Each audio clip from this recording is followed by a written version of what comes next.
이상적인 노후자금은 3억에서 5억 원, 직장인 10명 중 4명이 답했다. 직장인들은 이상적인 노후 생활을 위해 3억에서 5억 원의 자금이 필요하지만 현실적으로는 3억 원 미만의 노후자금밖에 마련하지 못할 것으로 전망했다. 그러나 66.67%는 현실적으로 이상적인 노후 생활을 위한 자금 마련이 불가능하다고 답했다.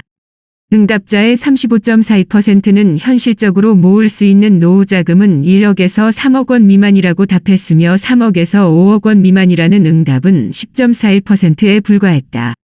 현재 노후자금을 준비하고 있는 방법으로는 39.58%가 은행저축 적금을 꼽았고 각종 연금 18.74%, 보험 10.42%, 부동산 8.34%, 펀드 주식 6.25%, 퇴직금 4.17% 순이었다.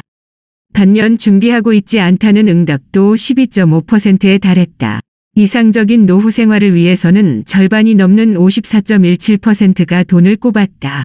건강이라고 답한 직장인은 31.25%, 마음의 여유라고 답한 직장인은 14.58%였다.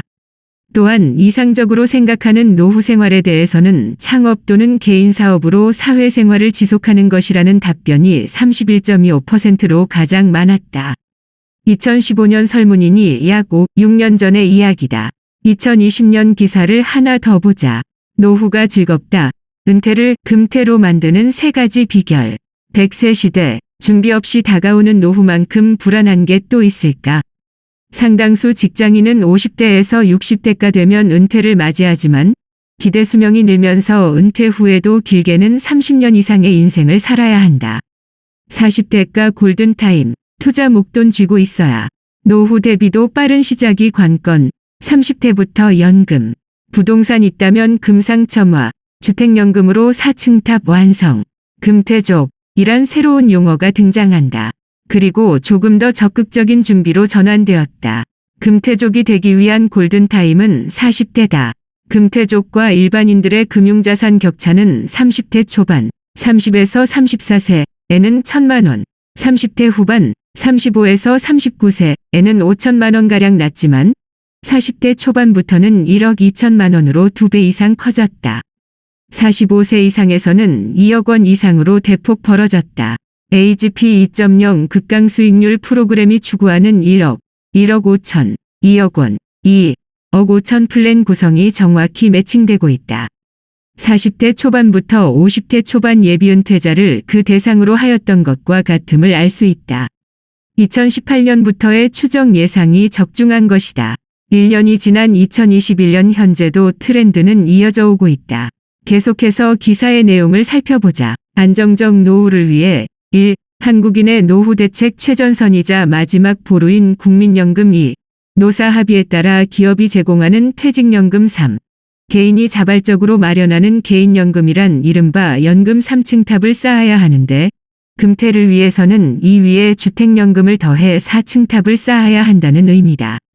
조용준 센터장은 40대 초반까지 금태족이 될 기반을 마련하는 게 이상적이라며 이를 위해서는 연금 자산을 지키고 금융 투자를 실행하는 게 가장 기본적으로 확실한 방법이라고 말한다. 하지만 중요한 차이점이 하나 있다. 노후 기간을 얼마로 산정했나에 대한 답이 없다. 막연히 30년, 40년, 100세라는 말뿐이다. 중요한 변수 설정을 내팽개치고 변죽만 두드리는 소리는 아닌지 30년으로 계획했는데 5년, 10년을 더 살게 되면 재앙 아닐까요? AGP 2.0은 명확하게 말한다. 30년이든 100세든 관계없이 쭉 평생 소득이라고 주택연금처럼 먼저 대출받고 사후에 부동산 명의가 바뀌는 제도가 아니다. 연금처럼 모아둔 원금이 줄어드는 차감 방식도 아니다. 세팅된 월소득을 그대로 변함없이 지속적으로 창출한다. 저축을 해야 하고 연금에 모아두어야 하고 펀드도 신경 써야 하고 부족하면 주택연금도 활용해야 하는 번거로움이 없다. 적정 종잣돈이 부족한 경우에 한하여 동의한다. 또한 기한이 사망시라는 점에서 높은 점수를 줄 수 있다. 하지만 사후에 부동산 자산이 사라지는 약점은 피할 수가 없다. 이에 대하여는 가능성 7이라는 본 홈페이지 운용 사례편을 참고하길 바란다. 또한 계약직 근로자가 늘면서 퇴직연금 대상이 되지 못하고 최저임금 수준으로 별도의 개인연금도 고려하지 못하는 근로자가 많은 것도 사실인데 3층, 4층 탑을 쌓으라는 조언은 말인지 말반구인지 허탈하다. 차이점 언급은 이쯤에서 마친다. 40대 초반에 1억으로 AGP 2.0을 시작한다면 10년 후 50대 초반에는 자산이 2억이 될 것이다. 주식 공부 없이 펀드 투자 없이 오롯이 자신의 일과 전문성에만 올인하여 가치를 높이는 것에만 신경을 집중하면 된다. 그것이 사업과 일에서 성공하는 최선이고 노후를 더 안정적으로 하는 방법이다.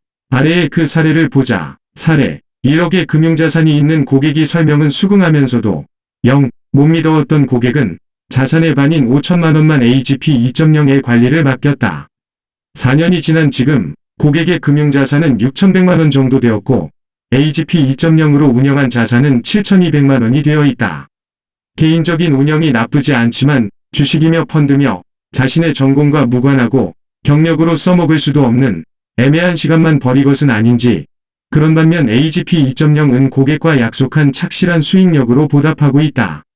고객이 자산 전부를 AGP 2.0에 맡기고 자신의 개발에 올인하였다면 지난 4년 고객은 자신의 분야에서 더 성장하지 않을까 생각해본다.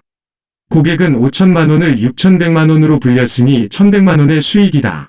AGP 2.0은 5천만 원을 7,200만 원으로 늘렸으니 2,200만 원의 수익이다. 고객은 애써서 22% 수익을 만들었고 AGP 2.0을 통해선 편하게 44%의 수익을 거두었다. 연평균 5.5% 대 11%의 차이다. 고객의 1억은 4년 만에 1억 3,300만 원이 되었다. AGP 2.0에 모두 맡겼다면 1억 4,400만 원이 되었을 거다. 1,100만 원, 수익이 사라질 것이다. 이후에 고객은 금융자산을 모두 AGP 2.0에 올인하고 있다. 2년이 지난 지금 고객의 수익은 다시 20% 올라 1억 7,280만 원이다. 이전보다 자신의 업무와 개인 역량 강화에 더 집중하고 있다고 한다. 자기개발이야말로 최고의 자산이 분명하니까 그렇게 금융자산이 쌓여가고 있다.